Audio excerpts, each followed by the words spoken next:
Hello ladies and gentlemen, Grim here and welcome to yet another tier list. Today we're going to talk about the must-have characters in Just Mobile.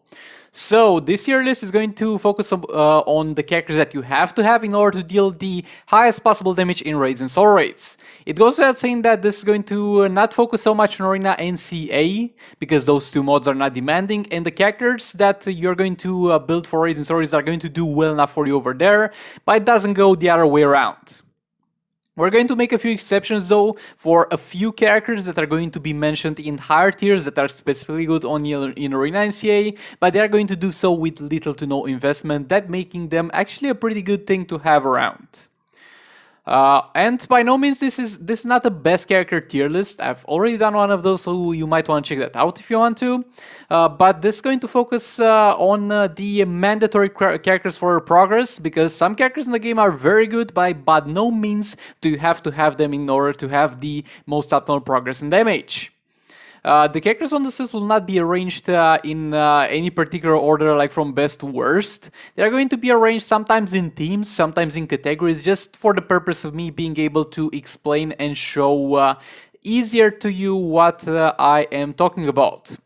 And this is not going to be about characters that are easy to get, so do keep that in mind. The only moment where I will keep in mind how easy it is to get the character and get his gears is when I will mention the Arena and CA characters that are going to be in the little bit of a higher tiers. Because as I said, we're going to value Arena and CA characters only if they are easy to get or do a lot for you with next to no investment. This is just my opinion, so if you got a different one, make sure to let me know down in the comment. We can have a discussion about it as long as you're civil about it. And the tiers that we're going to have in this video are going to be the following. Must have. Characters that you should go out of your way to get as soon as possible. Characters that are essential and characters that you will never come to regret investing in. Should have. Characters that you should also make an active effort to get, but at the same time you should not prioritize over the characters in the must-have tiers, though those characters are going to be very useful to you, and for the most part you will not regret either investing into them. Next we're going to have the good-have tier, characters that will have various uses if you have them. They are not mandatory. Characters in the good to have tier are not mandatory, but they will fill up blank spots, because some of those here are easier to get if you're missing characters from the higher tier of this tier list, or we'll have some exceptions over here for some characters that are going to be exceptionally good in Arena and Champions Arena with next to no investment or are easy to get.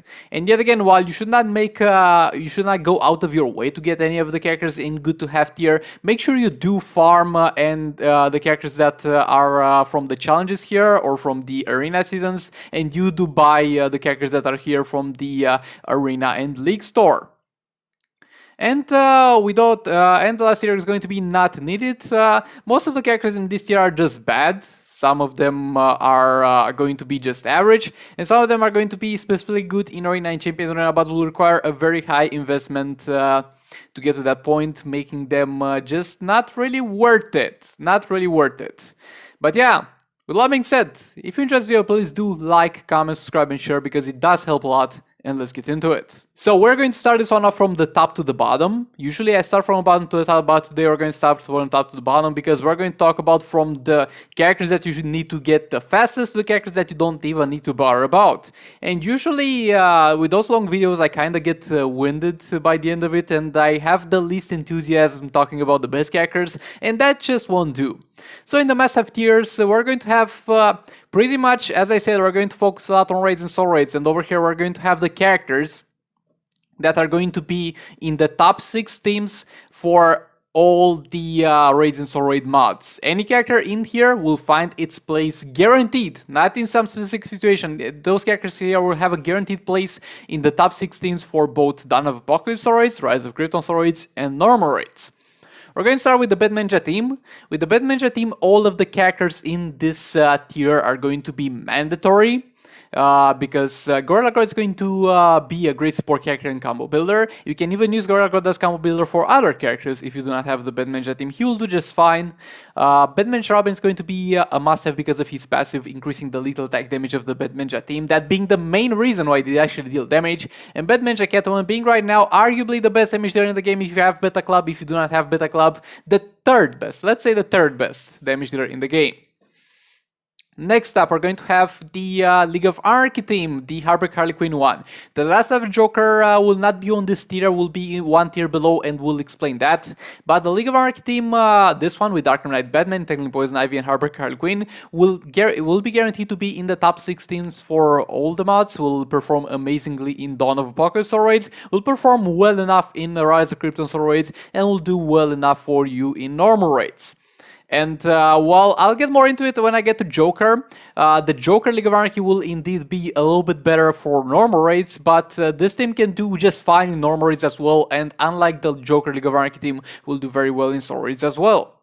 Next up, we're going to have the Dr. Fate and King. And they're missing Shazam. Again, he's going to be one tier below. So Dr. Fate and King are going to be two members of one of the best teams in the game. They're going to be seen in raids, solo raids, pretty much anywhere. They deal amazing damage. They are the easiest team to get and build and get going team out over here. You don't even need to build them to deal damage with that King special tree. We already know that. And when it comes to the third member, we'll talk about that in the following tier, because there are a few options depending on the scenario, and that's why I didn't put any of them alongside with them. Next up, we're going to have the Justice League Flash, Manta, and Brainiac. This team is going to be a go-to for pretty much all the game mods. Those guys are going to do amazing everywhere. And with Manta, you have a few other options, like Ace Green Arrow, or let's say Silver Green Lantern, if you're fighting solo raid bosses that are not combo interruptible.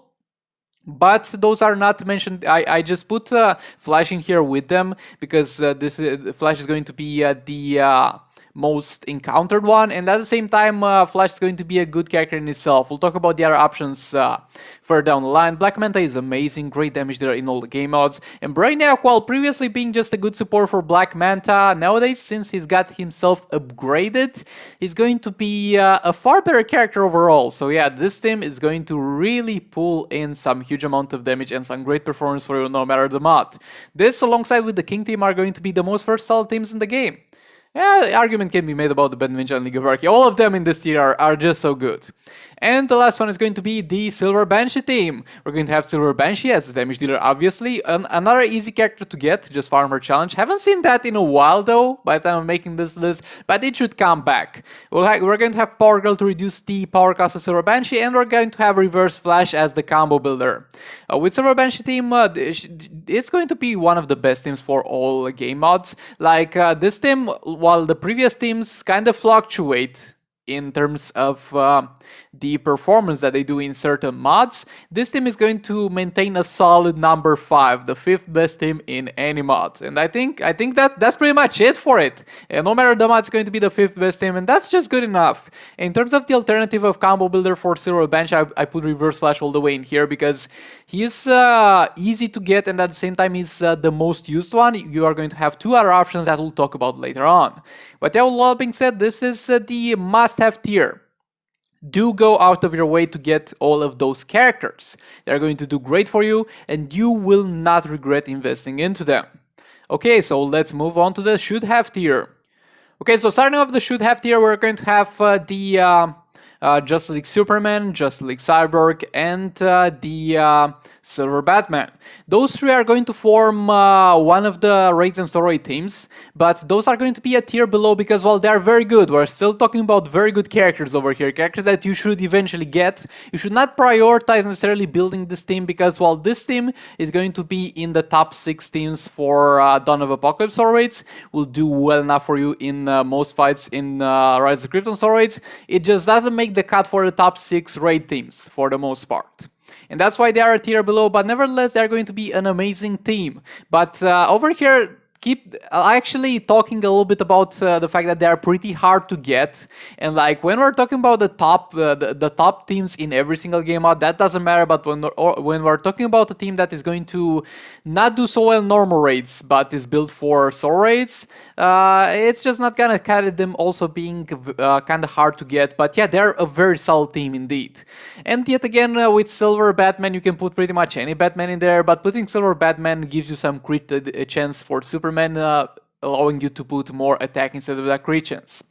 Next up, we're going to have the Multiverse team. The exact same story as the Justice League team. They're going to be one of the top 6 teams this time in raids and Rise of Krypton Soul raids, but in Dawn of Apocalypse, they do not have a good time for the most part.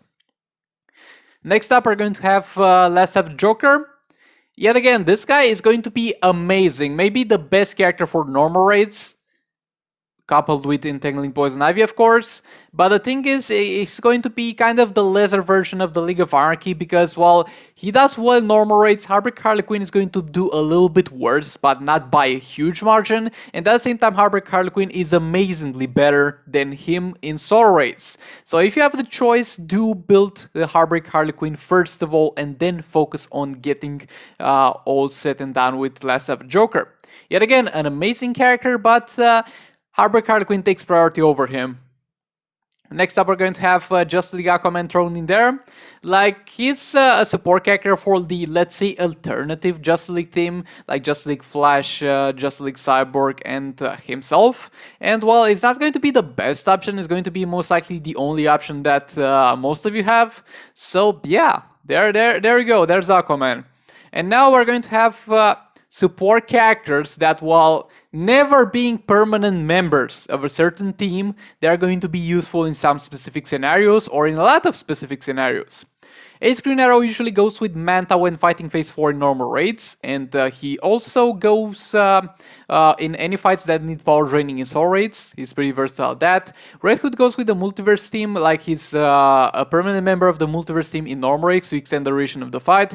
But in Dawn of Apocalypse soul raids, you're going to actually use him with King team as well to increase the duration of the fight if you've got Firebox that's higher than level 6, because those additional seconds do matter. Classic Superman, that's pretty simple. You can pretty much stick him in any team and use Special 2 to reduce the defense of the enemy every single time you feel like your enemy has too much armor in raids and soul raids. Next up, we're going to have Shazam, and he's a permanent member of the King team for the most part. If you're hitting sub-boss, you're still using Classic Superman, but usually you're hitting phase 3. So he's a permanent member of the King team in normal raids and in Rise of Krypton Soul raids, but in Dawn of Apocalypse, usually you're going to use either Classic Superman or Red Hood to reduce the defense of the enemy. Also in Rise of Krypton Soul raids, you're using Classic Superman to reduce the defense. And yeah, those are going to be the 3 guys that fluctuate in between pretty much the King team, whoever needs them, or the Multiverse team. Next up, we're going to have Silver Green Lantern, a useful support all around, and will go with the Black Manta team in Dawn of Apocalypse soul raids, and especially Rise of Krypton soul raids, where the enemy is not combo interruptible, because he will give you a shield that will actually help you turn the fight into combo interruptible. And the last one will be Predator Batman. Like, Predator Batman is a very versatile character all around. He can be a great damage dealer for Arena, he can be a decent damage dealer himself for raids and soul raids, and he's an option as a support character for Silver Banshee. So yeah, this is the should-have tier. Again, you should make an active effort to get most of the characters over here, if not all. Ideally, you need to have all the characters in the must-have tier and the should-have tier to have like a maxed-out account that's going to deal the best damage in every single place. But do prioritize the characters in the must-have tier in terms of getting. Now, let's move on to the next tier. Okay, now getting into good to have tiers. Those characters are by no means mandatory. No character in this tier is going to be mandatory for progress, but at the same time, those characters, at the very least, most of them, I know we got the Martian Manhunter and Darkseid in there, but I promise you most of them are going to be easy to get. So while you should not necessarily prioritize getting them, you will eventually end up having them without making too much of an effort, and they are going to be prove pretty useful to you. So Martian Manhunter is going to be an all-around pretty decent character, and it's going to be a combo builder for Silver Banshee. In Rise of Krypton soul raids, if you got full max Rise of Krypton artifacts. I know, you're very far away from that, but while you shouldn't go out of your way to get him, he's a decent choice. Atlantean Armor Aquaman. He's going to do amazingly for you in Arena and Champions Arena with very little investment. He's in the Arena store, you can get his gears from there. So, well, again, you can go out of your way and make your account maxed out without investing one single dime into him, but if you need to, he's there for you. Next up, Darkseid. Okay, this and Martian Manhunter will be the most controversial ones on this tier, but look, you should by no means, and I want to really emphasize on this, try to get the Darkseid. But sometimes you randomly get the Darkseid. A lot of people randomly get the Darkseid. And he gets his gears from the achievements, unlike most of our legendary characters, so that's to be appreciated. And he's going to do amazing in Arena and Champions Arena for you. With level 20 gears, level 40 gears, you don't need to put that much effort into him, he's going to be amazing. Just don't go out of your way maxing him out. Been there myself, not really worth the struggle. Next up, Floral Poison Ivy. She's in the Arena store, she's got an Armor Pierce special too, she'll do fine for you. Nightmare Batman, decent support for Champions Arena, and it's going to be also a decent support for Arena. Stuns the enemy when the enemy tags in, and it's also going to be a decent tank, though we don't really care about tanks. Multiverse Supergirl, again, pretty useful for Arena. One of the easiest characters to get from the Arena seasons because nobody farms her, because she's just put in the Arena season that much often. Like, NetherRealms, please tone it down a little bit. Everybody's got the Multiverse Supergirl at this point. Tone it down a bit. Hellboy, and yeah, those four characters that are specifically good in Arena or Champions Arena. And as we'll have Hellboy, we'll have John Stewart Green Lantern, will have Grid, and will have Armored Superman. Those characters are going to, well, not be mandatory, since the things that they do you can do with other characters. They're going to be good for some specific things. So yeah, Hellboy is going to be able to fights with hazards, because he heals from hazards instead of taking damage. Amazing, I do know. But other than those fights, he's not going to be very useful. John Stewart Green Lantern, yet again in hazards fights, because it makes your enemy immune to hazards, meaning you don't get power drain in phase 3. Grid is going to be useful to just slap in there when you're fighting a Just League team to disable the enemy Cyborg's passives, and that's going to be fine. Armored Superman, everybody gets him. He's going to be most likely your king combo builder before you build your Dr. Fate or get your Shazam, so he's worth mentioning in there. Also gives the team some defense. Next up, we're going to have 4 characters, being Black Adam, Batman Charlotte Joker, Black Lightning, and Multiverse Green Arrow. All of them are going to be damage dealers. By no means are they damage dealers that will perform amazingly for you in raids and soul raids, but they're going to be damage dealer that Green Arrow and Black Lightning will do decent for you in Arena and Champions Arena with little to no investment.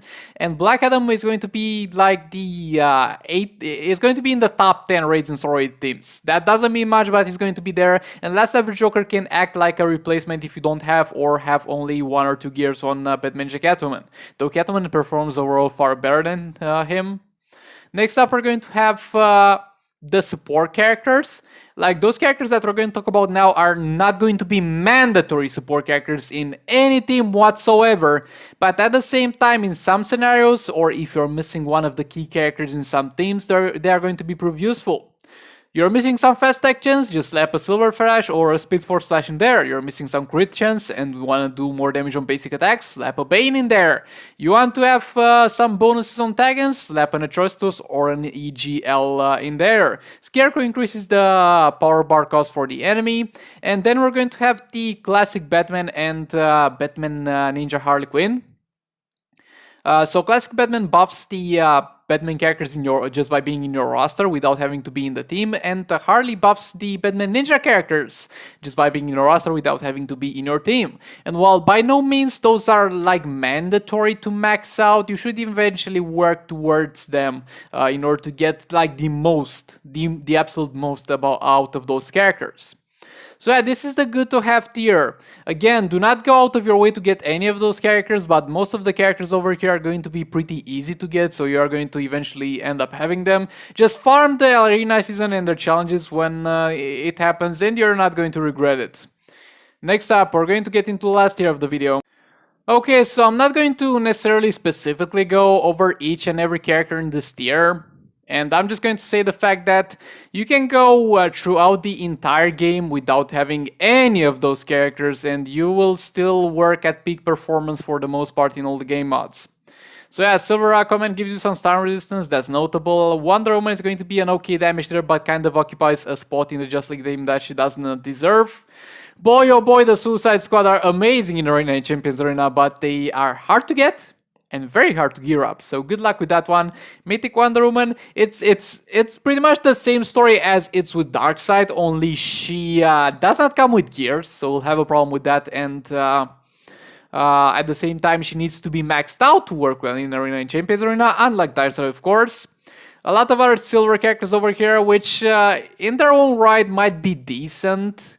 At the same time, you are not going to have the incentive of having solo raid gear drops in order to build them. And there's some other average characters like Nightwing, like Warrior Queen Wonder Woman. And while I'm not saying those are the worst characters in the game, they're simply not characters that are mandatory for your progress. But yeah, let's wrap this up. So yeah, this is the tier list, guys. Again, I did try my best to only include in the hard tiers characters that are mandatory to have, and kind of paint the picture of what you should put value on and what you should go for getting in Injustice 2 Mobile.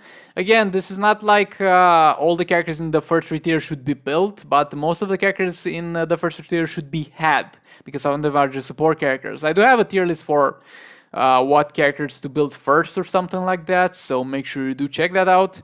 But all that being said, let me know what you think about this tier. And yet again, I did not intend to diss any of the characters in the not needed tier. Some of them will have some specific uses, but for the most part, you're going to be fine without having any of those characters in the lower tiers, and you're going to end up having most of them, unfortunately. But yeah, with all that being said, thank you so much again for watching. Please do like, comment, subscribe, and share if you did enjoy this video, because it does help a lot, more than you would imagine. And with all that being said, I'll hopefully see you all in the next one. Goodbye!